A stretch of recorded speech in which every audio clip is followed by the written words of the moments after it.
तुम्हारे द्वारा किए गए कर्म तुम्हारे ऊपर लौट कर नहीं आएंगे।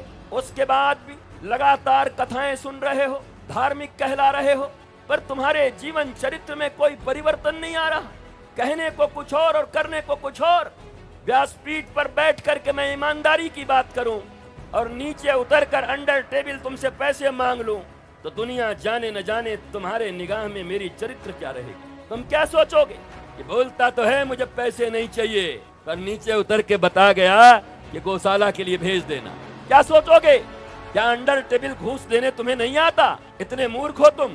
तुम्हें भी आता है कि अंडर टेबल घूस कैसे देते हैं, मिठाई के डब्बे में नोट कैसे पहुंचाते हैं ठेकेदारी प्राप्त करने के लिए। दिवाली पर मिठाई लाए हैं, क्या तुमको ये भ्रष्टाचार समझ नहीं आता?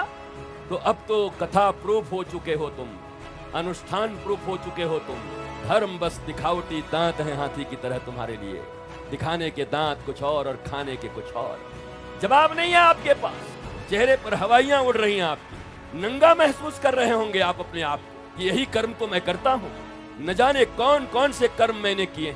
कभी कभी तो मैं कहता हूँ कि 24 घंटे में अगर कागज कॉपी लेकर के बैठ के तुम्हारे मन में जो जो बात आती है वो सिर्फ नोट कर लो और किसी को पढ़ाना मत। 1 घंटे के बाद खुद पढ़ लेना, समझ जाओगे तुम कौन। और भूल चूक से अगर घर वाले कोई पढ़ लिए एक दूसरे का तो कहेंगे मरवा दिया बाबा ने, ऐसा उपाय बताया कि घर टूट गया हमारा।